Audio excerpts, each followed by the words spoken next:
Welcome, welcome, welcome. TBW Clips. I am Tyson. Today, Donald Trump has won Super Tuesday. Looks like he's officially the nominee for the Republican Party. Joe Biden, officially the nominee for the Democratic Party. Not officially. I think it's a couple more votes they need to get, but it's pretty much set. Joe Biden, Donald Trump, 2, the rematch. Nikki Haley drops out. So let's see about the coverage about what happened with Nikki Haley. 2024 presidential race is shaping up to be that rematch of 2020 that everybody expected. Former South Carolina Governor Nikki Haley dropping out of the race this morning. So what does this mean for voters? And joining us to discuss is Republican strategist Pat Brady and political analyst Tom Seraphin. Gentlemen, welcome back. Always fun to have you together. Okay, let's start with Haley dropping out of the race this morning. But before we discuss that, let's hear what she had to say during her speech. I have always been a conservative Republican and always supported the Republican nominee. But on this question, as she did on so many others, Margaret Thatcher provided some good advice when she said, quote, "Never just follow the crowd. Always make up your own mind." It is now up to Donald Trump to earn the votes of those in our party and beyond it who did not support him. So let me get your reaction. She did not endorse him. Right, I didn't think she would. And I think the way she put it, he's going to have to earn the vote of her supporters. I think it was a great way to put it. And quoting Thatcher is always I was just a little surprised she didn't get more, because she ended it with a quote about women, that she didn't get more women's support more hourly. But great speech, great candidate, would have won by 18, but we're stuck in 2020 again. What do you think, Tom? I thought in order for Donald Trump to win in November, and he's on that route right now, he's got the nomination, he's got to think about bringing people together. She's kind of set it up. It's a fastball down the middle. He's going to have to reach out to the women's vote, despite the fact that he's already, 4 abortions up to 16 weeks. So. But you guys know that Joe Biden right now is going after Nikki Haley's votes also. So in the primary, Democrats were coming out supporting Nikki Haley.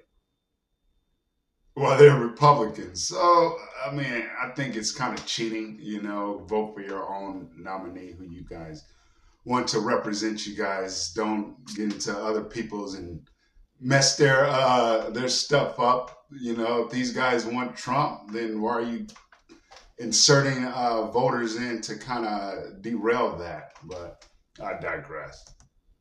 So whatever it is. So he's at the norm right there. So on this particular situation, Nikki Haley looks like a very attractive vice presidential candidate. What's the reality of that? Because a lot of people have been talking about that even though she didn't do well in getting the votes that she needed, she seems to be well liked by a lot of women.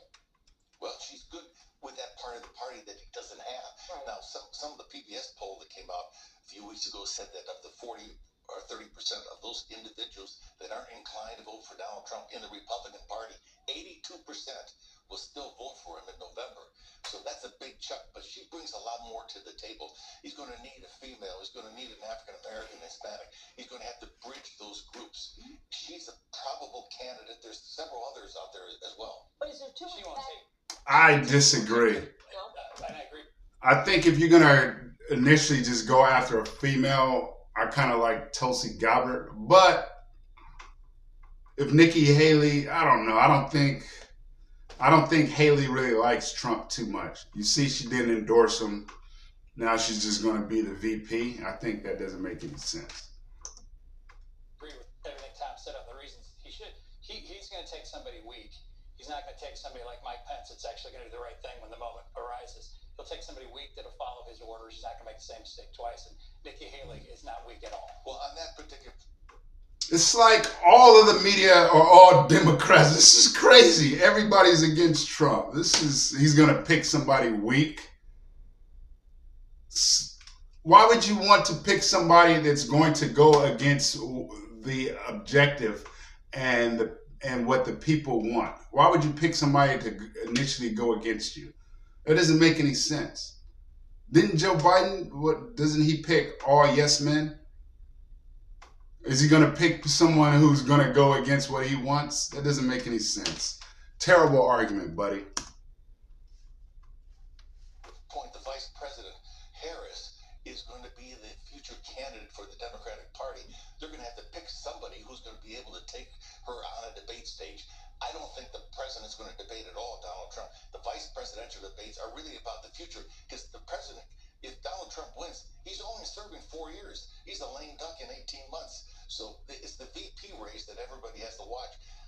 But I think he's got to have a stronger candidate. Trump can't see beyond his own shadow. He's never done anything for the Republican Party.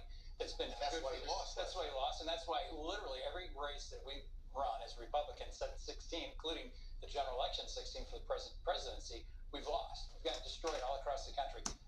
See, these are the Republicans that are establishment. George Bush, Cheney.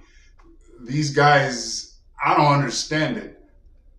The Democratic Party will still refer to these people as racist. Have they forgotten?